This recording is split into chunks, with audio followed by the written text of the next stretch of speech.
નમસ્કાર. ક્યારે વિચાર્યું છે કે આપણી આસપાસની એકદમ સામાન્ય દેખાતી વસ્તુઓ, જેમ કે કોઈ ખુરશી હોય કે પછી કોઈ મોટો પુલ, એ સતત અદૃશ્ય શક્તિઓ સામે લડતી રહે છે? સારું, આજે આપણે આ મટીરિયલ્સના ગુપ્ત જીવનમાં થોડા ઊંડા ઉતરીશું અને એ સમજીશું કે એન્જિનિયરો આપણી આ દુનિયાને આટલી સુરક્ષિત કેવી રીતે રાખે છે. તો આપણી આ સફરમાં આપણે પહેલાં એ સમજીશું કે આ અદૃશ્ય શક્તિઓ એટલે કે સ્ટ્રેસ છે શું. પછી આપણે જોઈશું કે કોઈપણ મટીરિયલ દબાણ હેઠળ કેવું વર્તન કરે છે અને છેલ્લે આપણે જાતે જ એક ગણતરી કરીને જોઈશું કે એન્જિનિયરો સલામતીની ખાતરી કેવી રીતે કરે છે.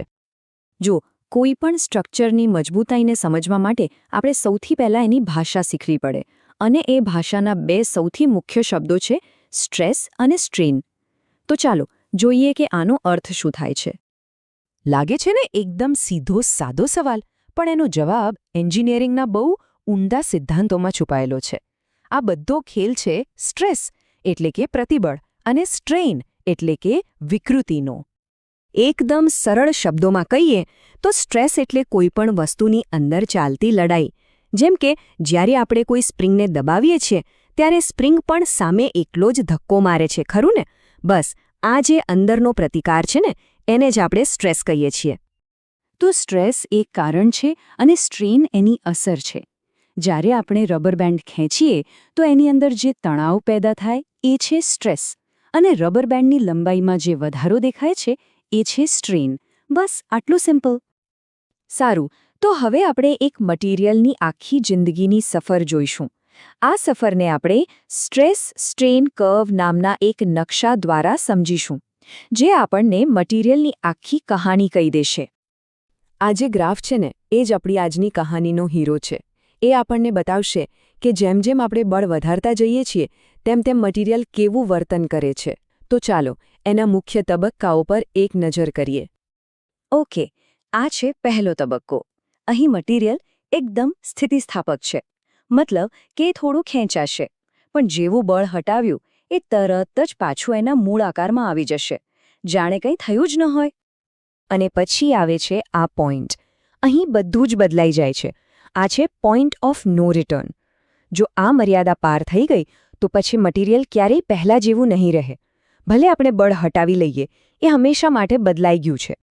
તો હવે આપણે મટીરિયલની સફરના એ અંતિમ તબક્કામાં પહોંચી રહ્યા છીએ, જ્યાં એની મહત્તમ શક્તિ અને એના તૂટવાની ક્ષણ વિશે વાત કરીશું. આ એ બિંદુ છે જ્યાં મટીરિયલ એની સૌથી વધુ તાકાત પર હોય છે. બસ આનાથી વધારે સ્ટ્રેસ એ સહન કરી જ ના શકે.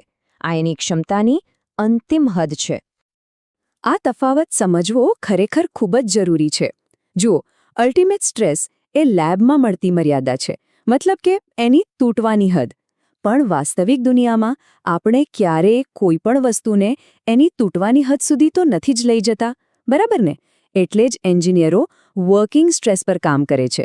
એક એવી સલામત મર્યાદા જે મજબૂતાઈ અને લાંબા ગાળાની સલામતી બંનેની ગેરંટી આપે.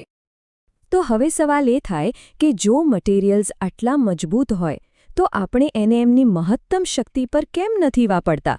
આ વિભાગ એ જ શા માટેનો જવાબ આપે છે. અને અહીં એન્ટ્રી થાય છે આપણી કહાનીના અસલી હીરોની, સેફ્ટી ફેક્ટર. આ એક પ્રકારનું સુરક્ષા કવચ છે જે એન્જિનિયરો કોઈપણ ડિઝાઇનમાં ઉમેરે છે, જેથી કોઈ અણધાર્યા સંજોગોમાં પણ બધું જ સુરક્ષિત રહે. અને આ છે એ સરળ પણ ખૂબ જ શક્તિશાળી સૂત્ર જે સલામત ડિઝાઇનને નિયંત્રિત કરે છે. બસ આ એક સૂત્રની મદદથી એન્જિનિયરો નક્કી કરે છે કે કોઈપણ પુલ, બિલ્ડિંગ કે મશીન કેટલું સુરક્ષિત હોવું જોઈએ. ચાલો, હવે બહુ થિયરી થઈ ગઈ. હવે આપણે આ બધા સિદ્ધાંતોને એક વાસ્તવિક ઉદાહરણમાં લાગુ કરીએ અને જોઈએ કે આ બધું વ્યવહારમાં કેવી રીતે કામ કરે છે. ઓકે, તો આ એક પ્રેક્ટિકલ પ્રોબ્લેમ છે. આપણી પાસે મટીરિયલની મહત્તમ ક્ષમતા છે અને આપણને કેટલું સેફ્ટી ફેક્ટર જોઈએ છે એ પણ ખબર છે. તો હવે આપણે એ શોધવાનું છે કે સળિયો ખરેખર કેટલો ભાર સુરક્ષિત રીતે ઉપાડી શકે. ચાલો આ ગણતરીને એકદમ સ્ટેપ બાય સ્ટેપ સમજીએ.